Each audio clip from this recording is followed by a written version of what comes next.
Thanks to Mayor Jackson and Matt Gray for inviting me to be here and speak with all of you today. Thanks to Ron Richard and the Cleveland Foundation for being the big sponsor of this event, along with all the other sponsors. Thank you, Joe, for that very nice introduction. Thanks to everyone in Cleveland, citizens, community groups, environmental organizations, business, you name it, for supporting Cleveland's efforts to be a green city on a blue lake. Today I want to talk about two topics.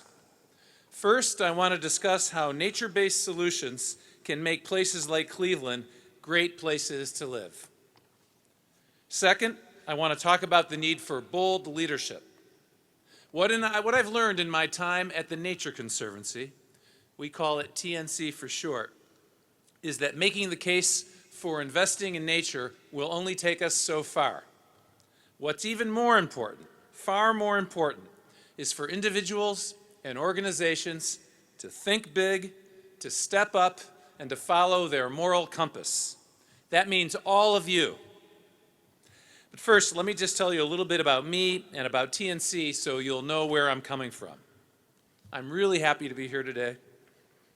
As you heard, I grew up right here on the east side of Cleveland in Collinwood. I spent a lot of time outdoors as a kid, but it wasn't at nature preserves. I shoveled snow, shot hoops, I delivered the Cleveland Plain Dealer. In fact, here I am. Not really.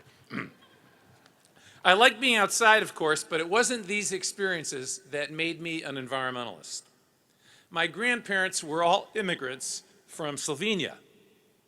When they settled in Cleveland, they planted many fruit trees and a big garden. It was my job to weed the garden and pick the fruit. But that's not why this memory stands out for me. In the late 60s, I remember very vividly, the trees suddenly stopped producing good fruit. Some of the trees even weakened and died. Even as a kid, it was pretty easy for me to see the likely culprit. I can still picture the smog that covered the city. Then, in 1969, as we all know, the Cuyahoga River famously caught fire. Now, you don't need to be an environmentalist to know that something is terribly wrong when a river bursts into flames. Some of you might remember the show Laugh-In. It was the Saturday Night Live of that time. I'll never forget the show's running jokes about the fire. It was embarrassing to Clevelanders.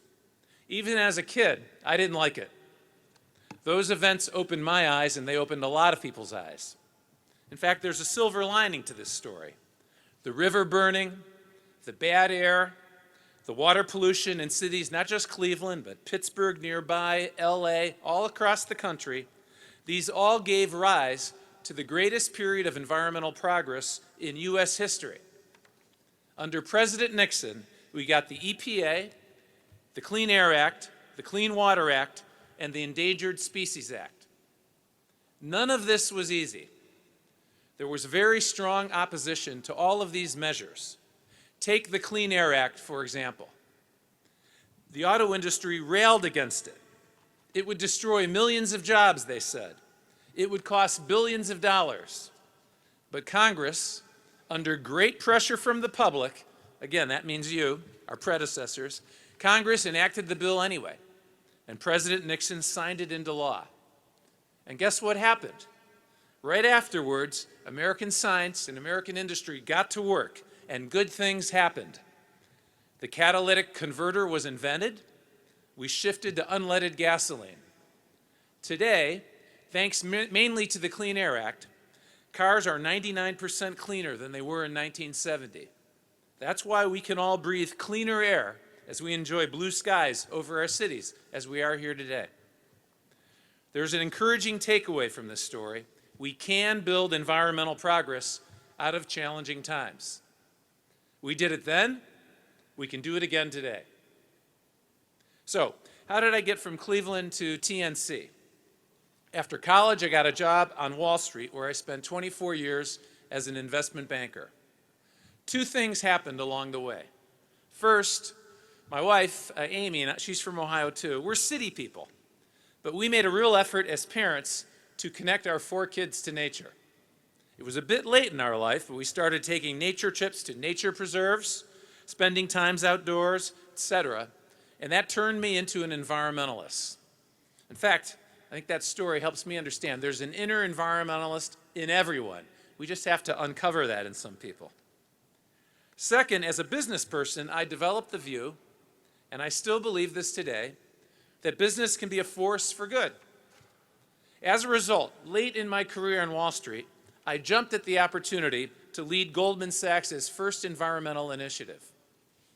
My job was to look for win-win opportunities where businesses could improve both their bottom line and environmental outcomes. I didn't have to look very far. Everywhere I looked, I discovered these kinds of win-wins. They were far more common than people thought. By early 2008, I was ready for more.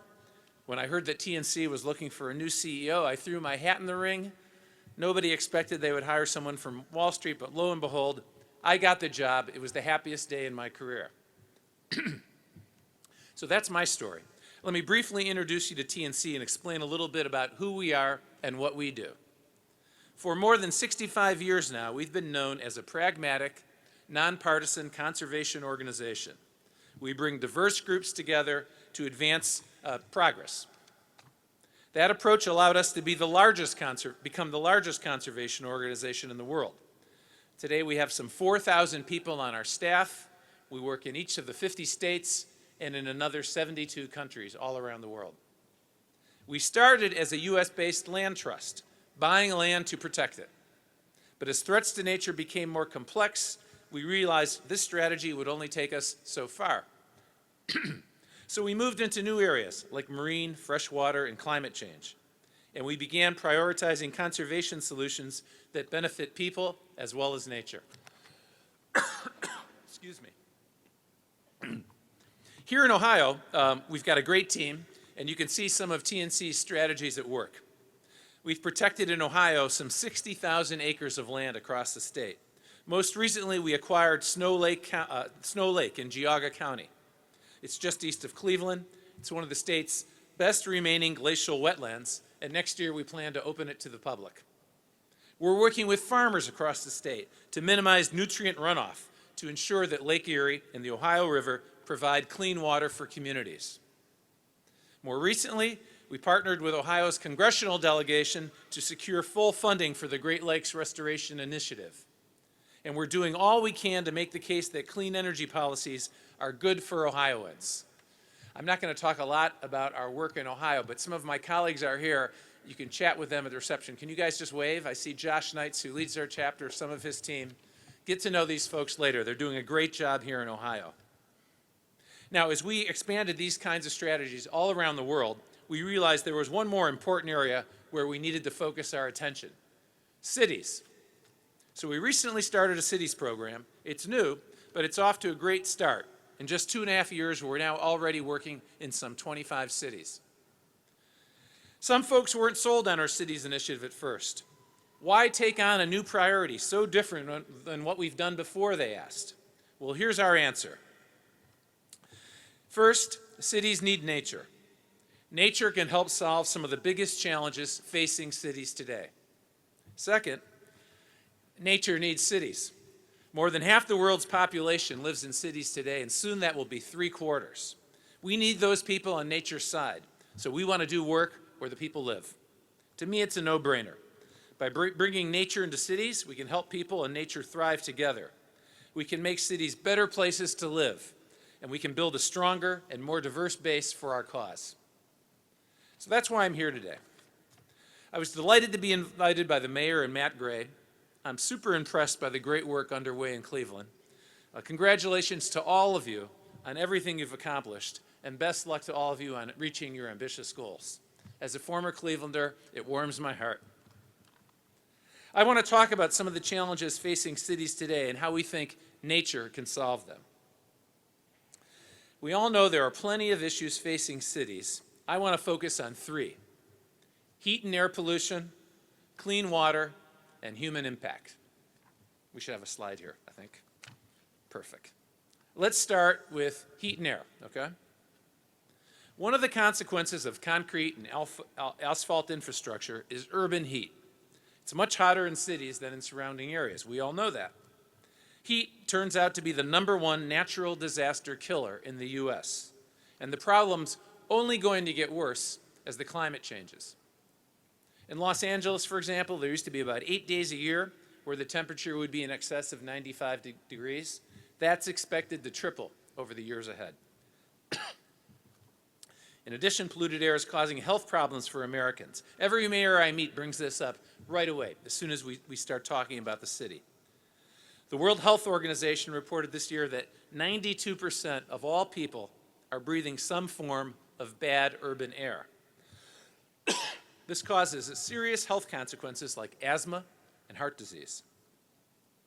What can cities do to minimize the consequences of urban heat and air pollution? Thank you. Excuse me. Thank you very much. It's that air. Just kidding. What can cities be doing to minimize the consequences of urban heat and air pollution? Well, you can see for yourself right here in Cleveland. And of course, I'm talking about the very successful Cleveland Tree Project. We think this is great. Science tells us that vegetation, trees, shrubs, urban gardens can be one of the best and most cost-effective solutions to heat and air quality challenges. Trees cool the air by casting shade and releasing water vapor. And they can remove up to 35% of pollutants in the air around a tree. In other words, trees have a direct impact on cities' air quality and temperature. The more trees, the greater the benefit. At TNC, we know planting trees in urban areas is a great strategy, but of course, we also know decision makers need evidence to make big investments. So last year, we undertook a massive study, and we published the results in our Planning Healthy Air report. You can get this online. The goal of the report is to determine the return on investment for planting urban trees. We overlaid maps of tree cover in 245 cities against areas where we knew the air quality is bad. We found that investing just $4 per resident on trees could improve the health of millions of people. The report gives you all the details. Now we're expanding this work. Our newest report comes out tomorrow. We're calling it Funding Trees for Health. It tackles some of the obstacles cities face in getting a tree planting strategy up and running. This connection between nature and health is something that we're exploring more and more, and we're really getting excited about. It's a way to get more people on our side. Take Louisville, Kentucky, for example. Louisville has some of the worst air quality in the US. Asthma and heart diseases are big problems for the city, and both are linked to bad air quality. So TNC, along with some 60 partner organizations, we don't ever do anything by ourselves. We've started something called the Green Heart Study. The idea is to green up a neighborhood by planting trees and shrubs and compare the health of its residents to those in non-green areas. We're leaving the medical expertise to the University of Louisville, who will help us quantify as precisely as we can the health benefits of planting trees. We're really pleased we've got a grant from the National Institute of Health, the NIH, for this research, and we think this is a great way to make the case of showing the benefits of bringing trees and nature into cities. Now let me talk about water. Water quality is another major worry for cities. Stormwater is the fastest growing source of water pollution. When unfiltered rain pounds down on pavement, it collects pollutants. With nowhere to go, it flows into our rivers, lakes, and oceans. I'll use DC as an example, my home for the last 9 years. The state of stormwater runoff in Washington, DC is not great. For every 1 inch of rain, some 525 million gallons of polluted water enter the Anacostia River alone. That's the size of something like 800 Olympic-sized swimming pools.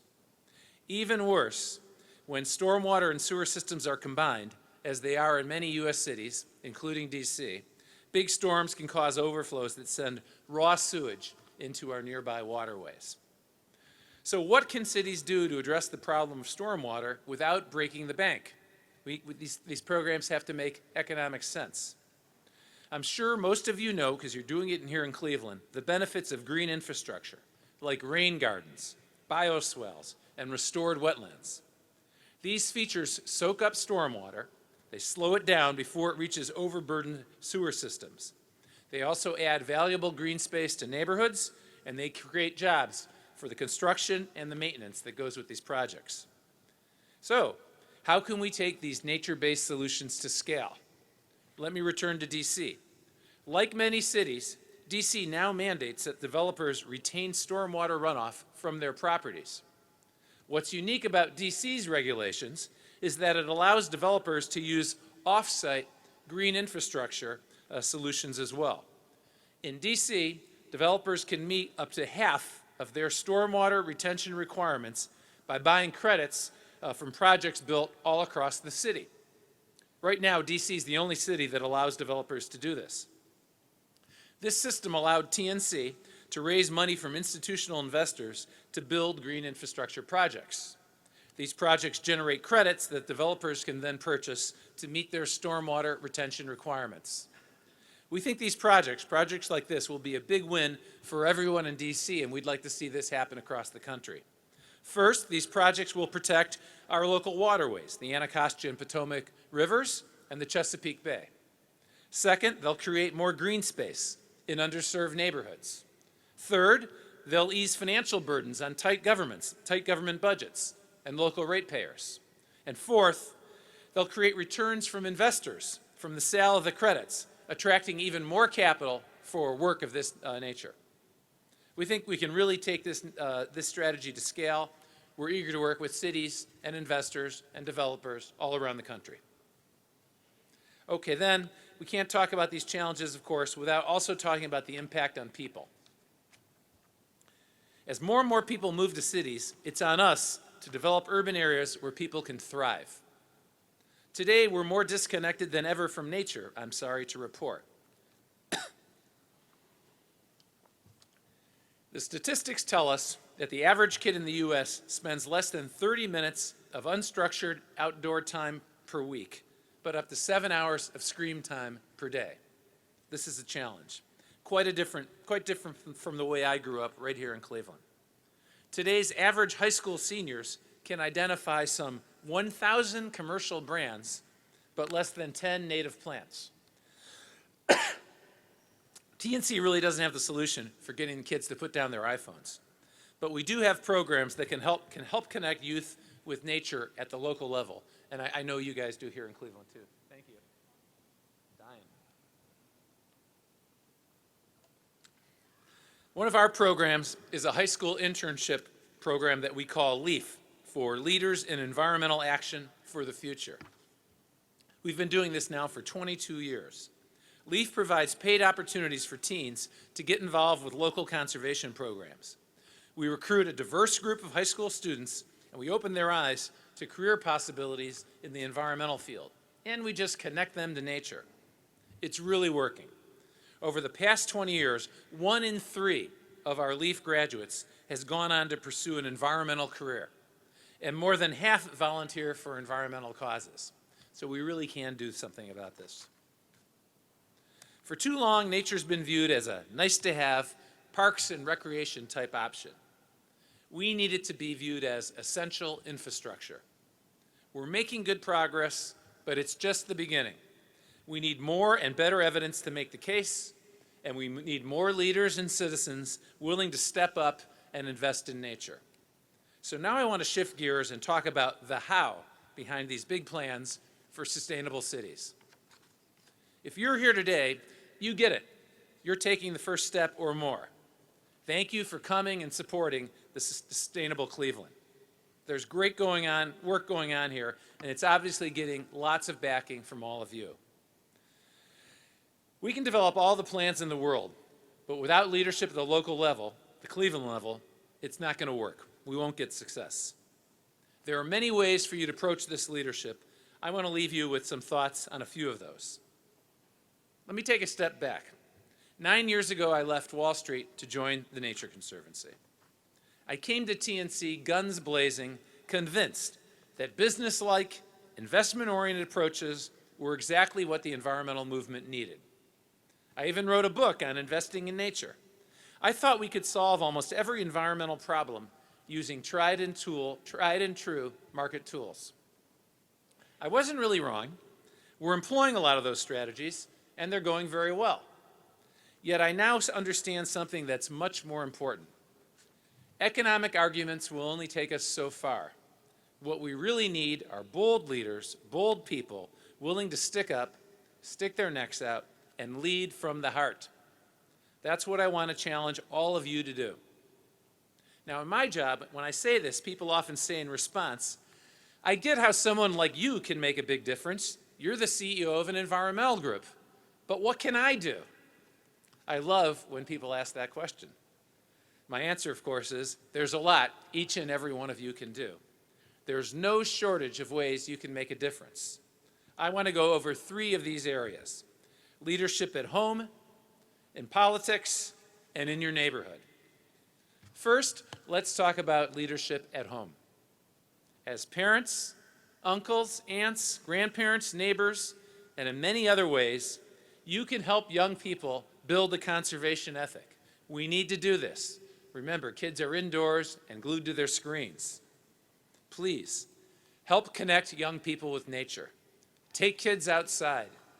Teach them about why it's so important to protect the lands and waters that sustain us. Help kids see the roles they can play in keeping cities clean and safe. Teach them about recycling and composting, and not just in terms of chores. Talk to them about the impact of reducing waste. One way to do this, I think, is to pull back the curtain on the work that goes into providing resources like fresh drinking water. Kids are interested in this stuff. Schedule a tour of a local plant. I was really kind of psyched to see that one of the sponsors of this event, Northeast Ohio Regional Sewer, offers tours of their plants that are open to the public. It's easy for me to imagine young kids enjoying that. Second, let's shift gears now and talk about leadership in the political space. This is critical. Ask yourself, are you doing everything you can as a citizen to show your government leaders that you care about a resilient future for people and the planet? This can be tough. Every day I see a new headline about how divided we are as a country. Well, democracy is a participation sport. We all need to engage here. I really believe that finding common ground and engaging in political discourse is more important than ever. I encourage you to draw on principles that everyone can agree on: clean water, clean air, food security. Everybody's for that. These are common ground principles that make it into every political speech on both sides of the aisle. But more importantly, they're real issues that affect people across the country. And we're close to real solutions. And importantly, please, speak up about the risks of climate change. Your representatives are listening. Whenever I talk to leaders in Congress, they all tell me, and I believe this, hearing from you makes the biggest difference. Also, emphatically, importantly, vote. Too few people vote. Now, this may sound obvious, and you're all engaged people, you probably all vote, but we need everybody to show up. We need to show leaders the initiatives that we care about, and we need to make sure they prioritize the environment. Finally, let's talk about leadership in your neighborhood. What can you do to make Cleveland a more vibrant and green space to live? Well, you know more about this than me, but I'll point to a few projects. Many of these are supported by leaders in this room. By 2019, as Ron mentioned, you can look forward to the first freshwater offshore wind project in North America, right here on Lake Erie. It's so cool. Please support it. And as you heard from Matt, you're currently updating the Cleveland Climate Action Plan with more focus on equity, green jobs, and resilience. Between 2010 and 2015, Cleveland's emissions have already fallen by something like 5% while you achieved economic growth. Pretty impressive for a manufacturing state still dependent to a large degree on coal. Climate action at the state and city level is more important than ever, and it can help pave the way for stronger action at the federal level. So kudos to all of you on your leadership here, and please keep it up. You're also continuing to grow the Cleveland Climate Action Fund. It's already supported 25 resident-led, neighborhood-based projects over the last few years. And going back to my earlier point about the importance of urban trees, I'm hugely encouraged by the success of the Cleveland Tree Plan. You're on track to plant 50,000 new trees by 2020. If any of these projects sound interesting to you, I bet they all do, Please get involved. Make a difference. Roll up your sleeves. Show the way forward. I urge you also to look beyond Cleveland. You know that old saying, think global, act local? It's no longer enough. Today's big environmental challenges require action by all of you at all levels. So keep up the great work here at home, but let's do all we can also to push for state, federal, and global leadership on the environment too. Okay, let me wrap up. When I look around the room, I've met a bunch of you beforehand. I know you're all ready to accomplish important work. You're motivated by opportunities to make a big difference. So I encourage you to think very hard about what you can do to champion the idea of vibrant green spaces and sustainable cities. You don't need to accept gray infrastructure as the way it is. It's time to make nature an indispensable strategy so that our cities are sustainable, future-proof, and great places to live. Let's get to work. Thank you very much.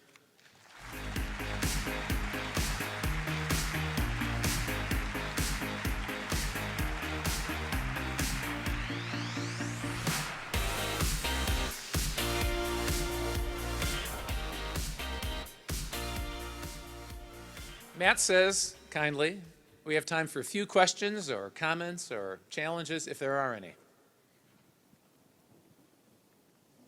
Don't be shy.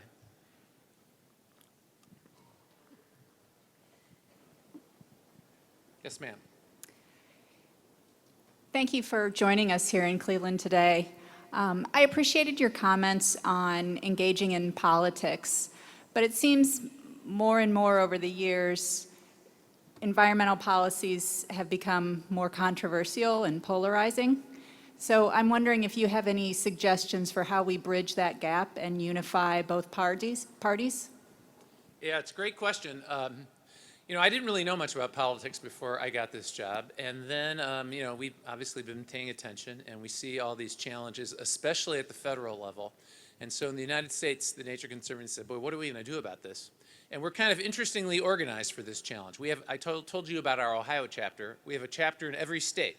So we're organized just like Congress. So we've got blue states, we've got red states.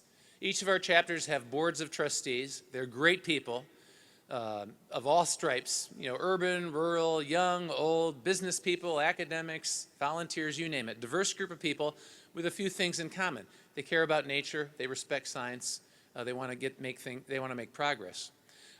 We're also nonpartisan, so we have as many, we call those volunteer leaders our trustees. We have as many Republicans as Democrats. And so then we said a few years ago now, we would like to launch a 50-state climate initiative. And we never did this before, we require every one of our state chapters to have an explicit climate strategy. Now, in some states, it's kind of easy. You know, California, Massachusetts, these are blue states, left-leaning ones, very much on our side. Good for them. We don't take that for granted. But we're also in states like Louisiana, Mississippi, Texas, Oklahoma, where these are tougher issues. Or we're states like Ohio, manufacturing states that have been dependent on coal. So there was a lot of concern about how will we make progress. What we're finding, though, is if we, rather than begin by talking about things we disagree with, even within our family of TNC, if we instead start with goals we share in common, things we can agree on, and make an effort to find common ground, we can make a lot of progress. So when we started this initiative, there was great nervousness. There was more than nervousness. There was criticism of me saying, you're going to blow up TNC. This is a bad idea. I said, no, I don't think so, but we're going to be respectful, inclusive, we're going to listen. And those kinds of corny approaches that you learn as a little kid really do work. So then in June, we had what we call Advocacy Day on Capitol Hill. So we had something like 250 meetings with senators, congressmen, and congresswomen. We had a meeting with every senator and congressman and congresswoman with a TNC trustee from their state and their party, talking about climate, pragmatic ways to address climate, protecting the science in the budget, protecting the EPA, et cetera. And the trustees were engaged, the people on the Congress listened. So I just think we need to do more of that kind of work. Find common ground, resist the urge to criticize and vilify. There are bad actors there, I know, but rather than start there, I think it's more pragmatic to find those areas where there can be some agreement and progress. It will take hard work, but we've got to do all that stuff. And then, I mean, I'm repeating myself now in my speech. People really need to do things like vote at all levels and get involved. I think Americans have gotten a little bit complacent about democracy and politics, and maybe some of this recent tough news will be a good wake-up call for us all, and we'll all get more engaged. And if we do so, I think there's some room for optimism. And there's one other important thing to say. You can get discouraged when you look at federal politics right now. But I find as soon as I shift my attention to the state level or the city level, like in Cleveland today, I'm super encouraged because you see all kinds of people. I bet this is a diverse group of people here today in terms of politics and other parts of your background. But you're smart people, you care about your city, you want it to be a great place to live and a sustainable place, so you put your differences aside, come together to work and get things done. I think that's the spirit we need going forward. What else? Thank you. Yes, ma'am.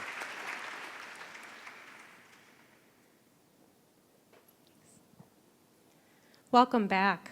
Thank you.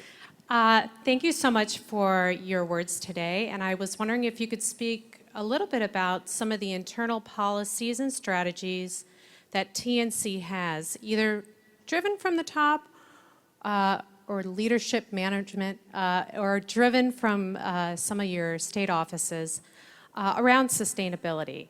Thanks. Thank you. So we try to do it two ways. We're a little bit top down in some respects in terms of setting strategy. But we also want to be bottoms up because, I mentioned our great Ohio chapter. Many of our best ideas emerge from the local teams. Just have great ideas, then we try to take them to scale. And then, I'll be repeating myself probably a little bit, but we look for common ground. So there are bad actors out there, and there are good environmental organizations whose role it is to campaign against those bad actors. That's important work. It benefits all of us. It benefits TNC. But we don't do that. We rather try to be an organization that brings people together. And how do we do that? We base our work to the greatest extent possible on good science and good evidence. We try to be inclusive, so we're nonpartisan. We try to pay close attention to economics. It seems to us we'll get much more accomplished if we champion strategies that make business sense. This is true around the world. We understand that people have lots of concerns. They need livelihoods. They want economic growth so their kids can have good futures, et cetera. So we want to factor those kinds of consideration into our planning. We believe in partnership. I noted quickly, we don't do anything by ourselves. We are huge believers in the benefits of collaboration, and we're huge beneficiaries of that kind of collaboration. In the city sphere, we're new. We know we're new, so we're humble. We think we bring some valuable expertise and experience about nature and investments in nature at scale. But when it comes to getting things done in cities, we're the rookies, so we need to partner well. This is the kind of spirit of TNC, which I think makes us an effective organization, and it makes me really proud to be on the team. Thank you.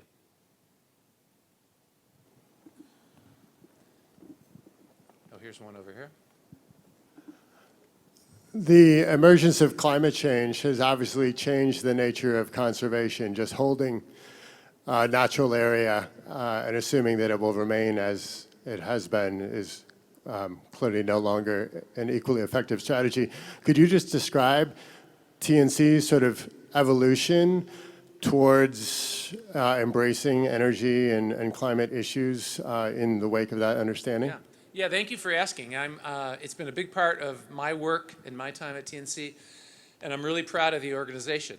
I don't know if this will sound like a no-brainer or easy to you or what, but TNC historically was an organization that saw the benefits of being nonpartisan and saw the benefits of being inclusive, and so tended to shy away from super contentious issues, thinking that's not a way to grow this big nonpartisan organization.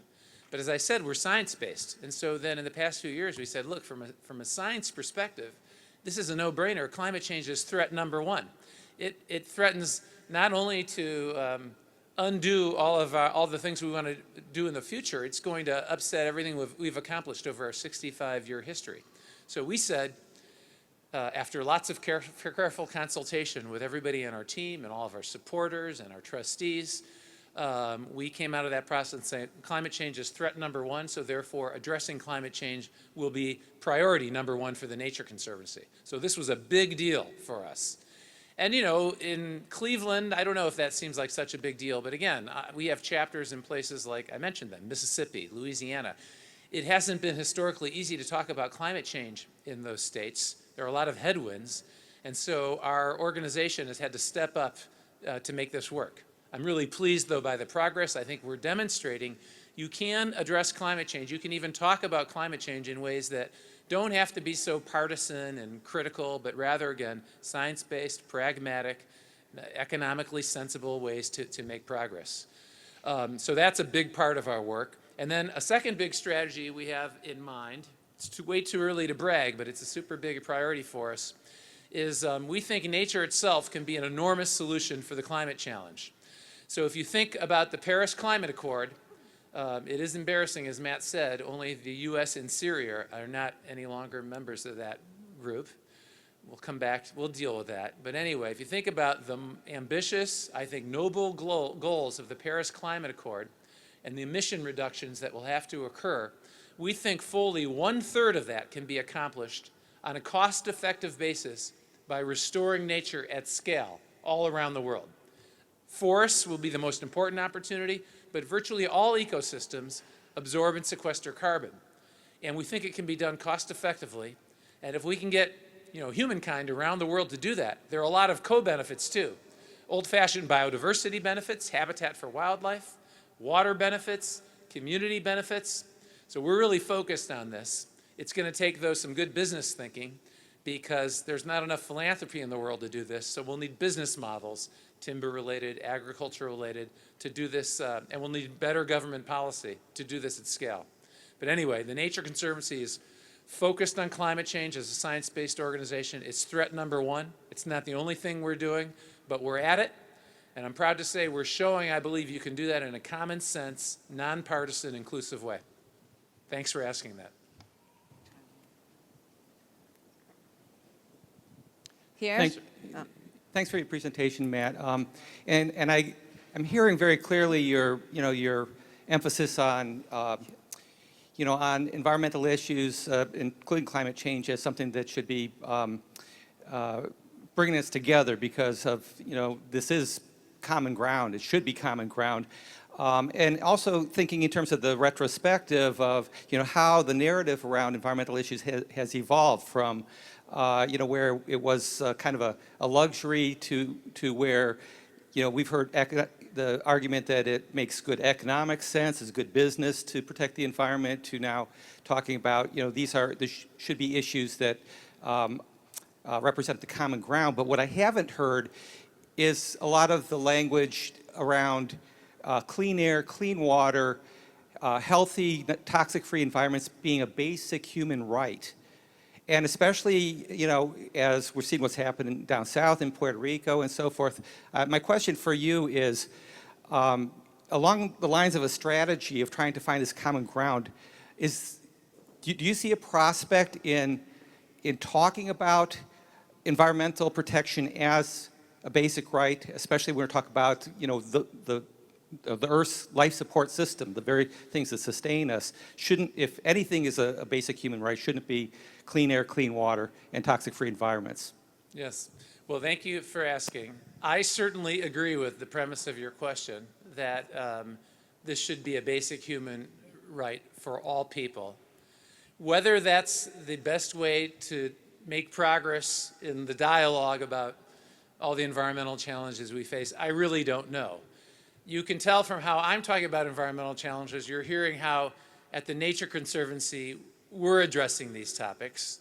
For us, I think we're using arguments and examples and strategies that kind of play to our strength. And I see lots of reason to be optimistic that we're going to make some real progress that way. We are. But I don't suggest that it's the only way. I'm in the let a thousand flowers bloom camp. This is hard.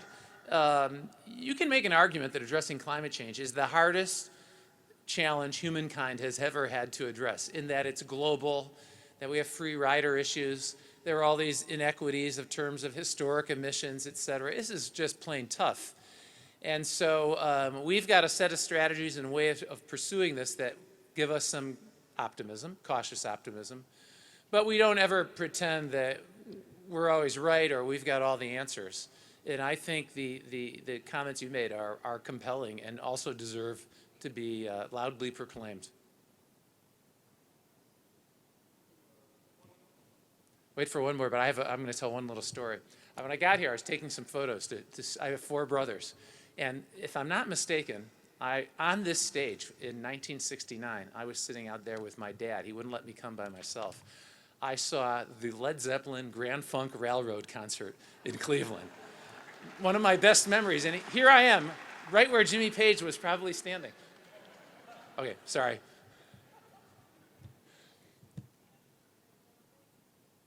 You can pick. I can't really see so well. Who wants to? Oh, any last question? There's one over here. Here, we have one here from the. We'll go over here to you guys too. Go ahead, ma'am. Young person. Well, Thank you. we should get this lady in too, just to be polite. All Move right. fast. Just go fast. Okay. Thank you. Yeah. In an effort to make cities more sustainable, is the Nature Conservancy looking at ways to better equip cities or coastal communities for natural disasters and climate change? Thank you for asking about that. I actually should have put that in my speech. So, an enormous opportunity in our view is another aspect of green infrastructure, if you will, is the risks that cities, mostly cities, face from rising sea levels and storms. So many cities are on coastlines.